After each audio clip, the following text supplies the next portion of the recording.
might and majesty and terribleness of the omnipotent God shall be magnified upon you in the ineffable strength of your torments.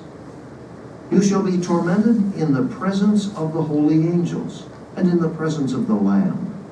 And when you shall be in this state of suffering, the glorious inhabitants of heaven shall go forth and look on the awful spectacle, that they may see what the wrath and fierceness of the Almighty is. And when they have seen it, they will fall down and adore that great power and majesty. It would be dreadful to suffer this fierceness and wrath of Almighty God one moment, but you must suffer it to all eternity. Through infinity. There will be no end to this exquisite, horrible misery.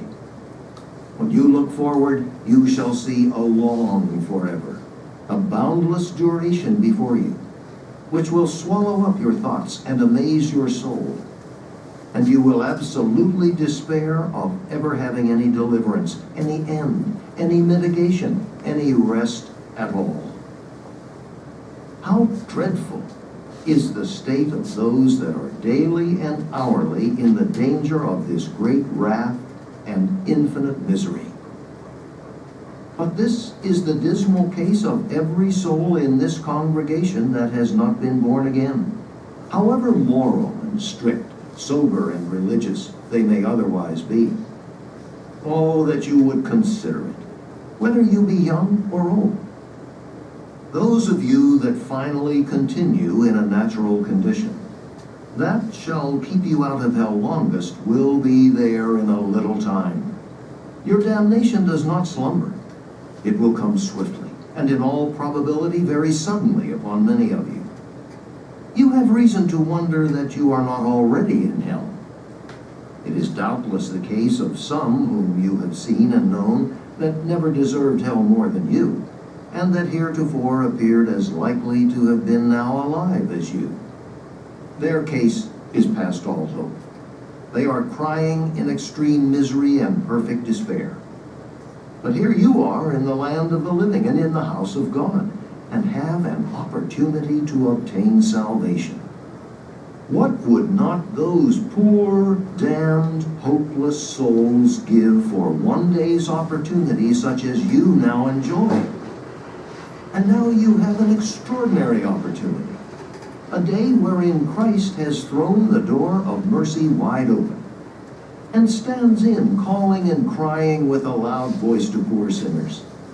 A day wherein many are flocking to him and pressing into the kingdom of God. Many are daily coming from the east, west, north, and south. Many that were very lately in the same miserable condition that you are in, are now in a happy state, with their hearts filled with love to him who has loved them, and washed them from their sins in his own blood, and rejoicing in hope of the glory of God.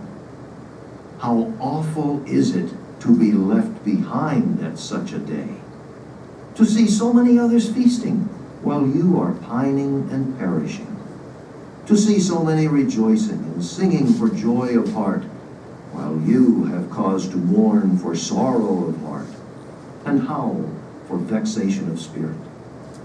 Therefore, let every one that is out of Christ now awake and fly from the wrath to come. The wrath of Almighty God is now undoubtedly hanging over a great part of this congregation. Let every one fly out of Sodom. Haste and escape for your lives. Look not behind you. Escape to the mountain, lest you be consumed. Now, I want to begin with this W word for your notes, wrath. Notice he uses that word a lot, the wrath of God, the wrath of God, the wrath of God. By the way, it is a word from that 1611 King James Version of the Bible on page 88. If you take a look there under biblical imagery, they will mention that Bible that I mentioned before, 1611 King James Version of the Bible. The word wrath means hate, vicious hate, violent hate. So for example, if you are wrathful, then you are a person who is always engaging in physical, violent fighting. Okay, that's wrathful. So the wrath of God is anger, Rage, hate. Well, what are we going to do at level 1? Well, let's work through it really quickly at level 1 and 2a. We'll move back and forth really quickly as we annotate. Notice right away, he places all of the hearers as potentially going to where? Right. He doesn't begin by saying, isn't it going to be great that we're all in church together and that means we all get to go to heaven? No. Notice, dude, these are people in church that he's preaching to. And he says about them, you're all going where? Right, you're all going to hell unless you have been born again. Now that's an interesting phrase, so let's identify what it means. The Puritan understanding of being born again will mean to have a religious conversion experience. In other words, for John Edwards, and this is huge to understanding Edwards and the Great Awakening, you can't just practice religion to get to heaven. You have to have an experience that is called a conversion experience. Okay? And if you don't have that conversion experience, well, Calvin and others said, then you're not going to go to heaven. Now, of course, Calvin believed in a theology called predestination, where God chooses certain people to go to heaven and everybody else goes to hell. And for Calvin, it really doesn't matter what you do. If God has chosen to damn you to hell, then you got to go to hell anyway. Which seems kind of like a strange idea for a lot of people. But that's kind of how Calvin and John Edwards saw the world. Notice on to page 88. There's all kinds of interesting language that we want to point out. Notice there are black clouds of God's wrath now hanging directly over your heads. Can you imagine that maybe one or two young people listening to this went like this? You know, they're kind of looking up, right? Notice the powerful imagery. It's like walking outside when a huge tornado is about to happen. And somebody would say, dude, what is wrong with you? That tornado is going to pick you up and kill you. But notice Edwards will say, people don't see it. They don't understand that the clouds are right above their head. A provocative image. Notice the wrath of God, the next paragraph on 88, is like great waters that are dammed up. It'd be like standing right in front of Boyson Dam, on the other side of Boyson Dam, and going, oh, this is such a nice place. And somebody sees the crack starting down the dam, and they're like screaming at you, there's a crack, and you're like, hey, nice. No, dude, there's a crack. You got to get out of there. Yeah, hey, it's great to see you. No, you're not listening. That's the word picture. Whoa, that's a provocative word picture. While you're waving, everything is great. The dam's about to break. And then you're taken, whoa. Of course, the water in that word picture is God's wrath, God's anger, God's rage. Whoa. But notice, interestingly, on page 88, this hasn't happened yet. Right? This is crucial. Not yet. In other words, this is a promise of what is to come in your future. Which begs a really interesting question. What's John Edwards all about? Like, what's he trying to do other than to scare the ever-living poop out of these people? Which he is trying to do. Scare the hell out of them. Do you get me? Do you understand the phrase now? To scare the hell out means you try to convince them to change the way they're living so that they don't what? Right, go to hell. See how that works? Notice, he says the bow of God's wrath is bent, the arrow is ready, and it's time for you to be shot. Whoa, on page 89, we actually see the title there in the second line, right? The hands of an angry God. Top of page 89, second line. Notice. He will say, the people who are going to hell are the people who practice a form of religion but don't actually really believe it. Did you see that on page 89 at the top of the page? Notice, by and by, the last line of the first paragraph on page 89. In other words, oh, don't worry, this is coming. Now, what's interesting about this argument is that you can say you don't really believe it, but the only way you're going to know if it's true or not for John Edwards is when you die. See how that works? So in other words, he's making an interesting argument. There's no way for you to argue against John Edwards' position without John Edwards coming back and saying, oh, that's okay. You don't have to believe what I'm saying. Go ahead and die. And then when you die, guess what? Too late. See how that argument works? It's an interesting argument Because, of course, it's rooted in a fear of the future that's coming. Hard to argue against it. Dude, that's total crap. I don't buy it. Edwards goes, oh, that's okay. You don't have to buy it. But when you die, oh, wait, we'll get to that word picture here in a second as well, right? Notice God sees you as a loathsome insect. Wow, read that third paragraph on 89. The God that holds you over the pit of hell, much as one holds a spider or some loathsome insect. What is the word loathsome? Can you even write that word down and know what it means? What is loathsome? If I say about you that you are loathsome to me, does that mean I like you? No! Loathsome here, God, it totally hates you. Loathsome insect. Whoa! Now some readers of this text will say, I was raised in a religion and I was raised to believe in God, but this is definitely not the God I was taught to believe in. Notice John Edwards in 1741, he's not having the conversation of what God you believe in. He's telling you, this is the God. There is no other God. There is no other way. You see how this works? The religious exclusivity of his day, right?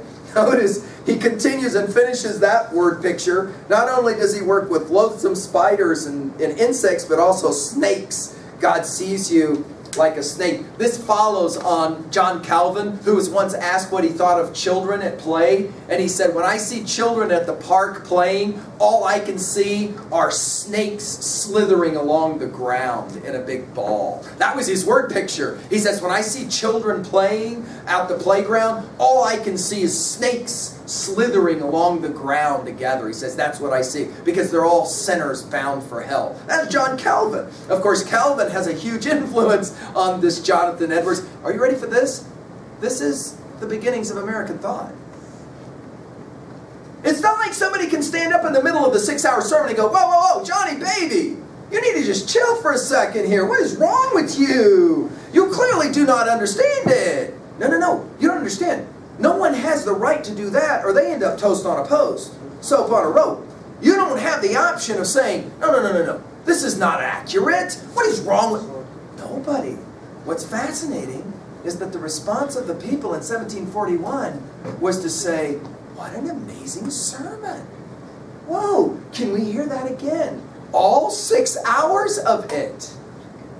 Over and over and over. If you'll study what he said, it's not a lot of detail. It's just the same thing, kind of over and over and over. Go back to 89. Let's finish here. Notice he says, look, justice requires, last 3 lines of that page, 89.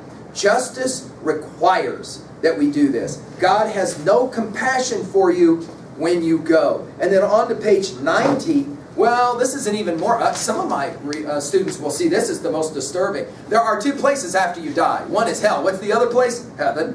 What does he say about heaven? Well, the people who are in heaven, they get to come out. Are you reading with me on page 90? They get to come out and they get to watch the people who are in hell.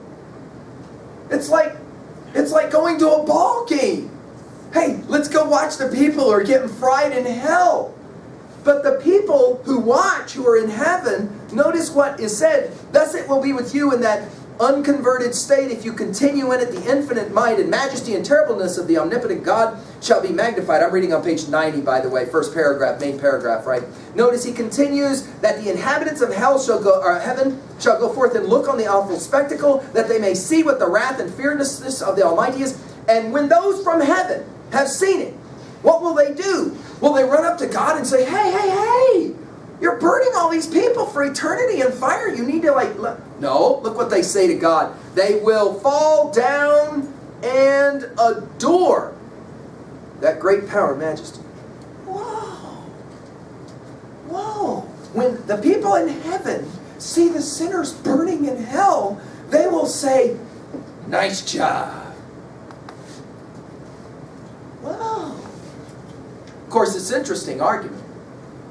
And what we want to do now is we want to turn and we want to start paying attention to the persuasive techniques of Edwards. Hey, instead of asking whether you believe this or not, let's ask a 2B question. How effective is this argument? In 1741, how effective is this argument, and why is it effective? Well, we get to the end of this little cutting and we start to get it. And what you want to write down is, John Edwards is going to teach basic advertising understandings. What do you mean advertising? Dude, what does a good advertisement do? Well, think about it. What's your favorite ad on TV? Whatever that is. Your favorite ad on TV. Think about it. It might be a beer commercial. It might be a car commercial or a truck commercial. It might be a shoe commercial or a clothing commercial. Think about how they all work. How do advertisements work? They do two things, right?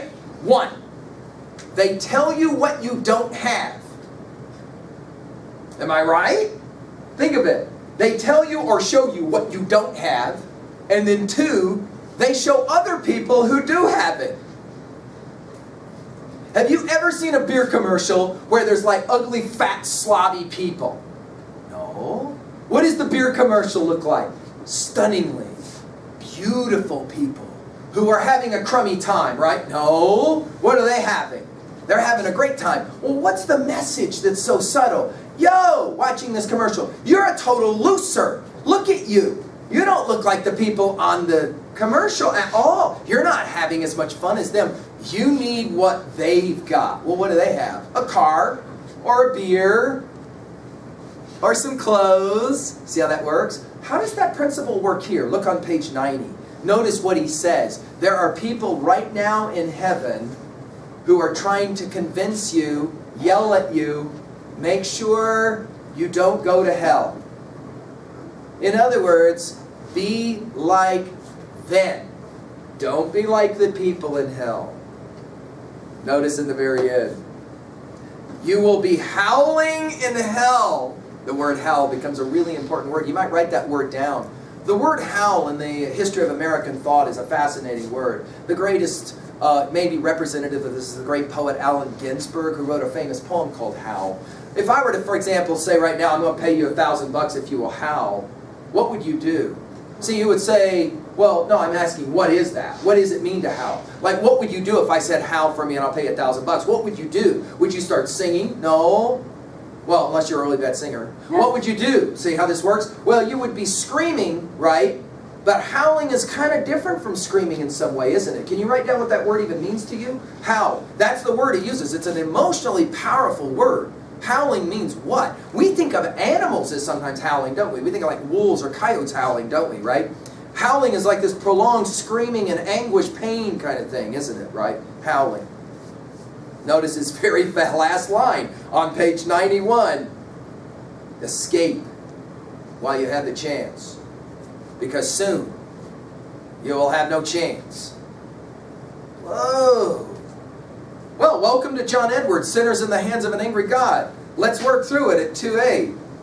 So afterwards, you know, what'd you study? Oh, we did with the old man. Well, we did this text called Sinners in the Hands of an Angry God. Oh, that sounds like a happy text. Oh, you got no idea. What would you say in one line it's about? Can you reduce this whole thing to one line? What is the one line that you would reduce it to? Now, I've had students that say you're screwed. That's the one line. It's it. You're screwed. But to be fair, that's not John Edwards' argument, is it? It's really you're screwed.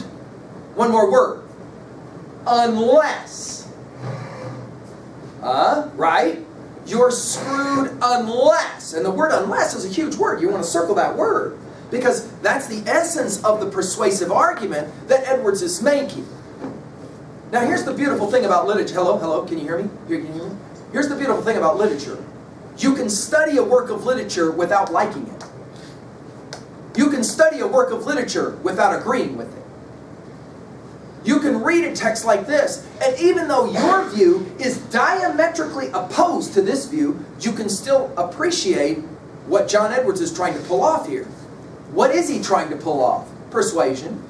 Persuade people to do what? To follow the rules. What rules? The rules John Edwards is going to say are in the Bible. It's a fascinating argument. If you don't agree with me, oh, that's okay. Don't worry. Because sooner or later, you ain't going to breathe no more. That's called death. And when you do die, because you're guaranteed to die, there's nobody going to argue you ain't going to die. When you die, then you'll know that I'm right, you're wrong. That's all right. Dude, you don't have to listen to me. You can die and then find out after the fact I was right all along. Of course, by then, guess what? Too late. That's the word unless. How does this persuasive essay work? F-E-A-R. Agreed? Right? Right? He tries to paint the scariest picture imaginable so that you will go, man, I may not believe what he's saying, but I'm going to listen. Of course, in 1741, everybody believes what he's saying. Everybody believes in hell. The question isn't, is there a hell? The question is, are you going to go to hell? Notice Edwards will say, you bet you're going to hell again, unless. So the topic here is not you're screwed, but you're screwed unless. Unless what? Unless you keep the rules. Unless you do what I say. By the way, notice how powerful an argument this is for Puritans. So for example, they can walk up to you and say, I need you to do X. And you say, I don't want to do X. No, you don't understand. I need you to do X. I don't want to do X. Oh, that's okay. If you don't do X, you'll go to hell. Because you're a sinner, you go to hell. If you genuinely believe in when you die you could go to hell, guess what? What are the likelihoods you're going to do X now all of a sudden? It is a way to control behavior. Let's write that down. It is a way to control behavior. Now I have students that say, dude, this doesn't work anymore. But I like to challenge students a little bit. Are you telling me that advertising doesn't work? Are you telling me that people can't be convinced to do stuff they normally might not consider doing? Like going into debt and buying stuff they maybe really don't need. Are you telling me advertising doesn't work today? It is, of course, we know, a multi-billion-dollar industry for a reason. It works. How does advertising work? Two things. One, it shows you what you don't have. Two, it shows other people who do have it, and they clearly, by reference, inference, are a little bit happier than you, a little bit better than you. Notice how you walk a mall. Well, how do you walk a mall? What's in all of the windows in the mall? So you walk by, for example, a Victoria's Secret store. Oh, those are fat, ugly, gross women. No. Of course, let's be fair. Those women don't actually exist in real life. Even the models themselves will say, we don't exist in real life like this. That's what you do on a camera with changing it on a computer, right? Why do all of these women need to look this way? Why is it that all of the models, for example, will look this? What's the point that's being... It's not about the women in the picture. The women in the picture already kind of look that way. It's, of course, a message. What is the subtle message that's being sent in advertising? You don't look this way, but you could. All you need is, right? For example, go by that GNC nutrition store, right? Right? Are you familiar with this in the mall? The GNC nutrition store, where they sell all the supplements, right? For guys. What kind of guys do they show in a picture at the GNC? They show these old fat flabby guys that look like... No! How do they show these guys? They show these men as physiques that are phenomenal. Of course, if you've spent any time around guys that lift all the time and are bodybuilders, those guys do not look like that all the time. It takes tremendous effort to be able to actually look like that for even a half an hour. Right? And yet there's the promise. If you'll take the powder, if you'll take the pills, you'll look like this. In other words, you don't look like this now, and therefore to that degree you're kind of like a, we might say, a loser or something. We might say it that way, right? In other words, you're being shown what is wrong with you so that you then can have some sense of, I don't look good enough. Insecurity. Let's underline these words. Insecurity. Guilt, shame, dread. Oh man, if I don't look as good as that, then they'll make fun of me. All right, well, let's finish. Obviously, when we look at 2b, we're talking about these rhetorical techniques of persuasion, and advertising comes right into play here. Hey, let's go to 3a real quickly. Other texts. What is your favorite text about hell? What is your favorite text about going to hell? Of course, the most famous literary text of all time. Let's write it down, 3a. What's the most famous literary text of all time? Well, it's written by an Italian poet named Dante. And of course, the title of the text was Inferno. Inferno, right? Write it down at 3a.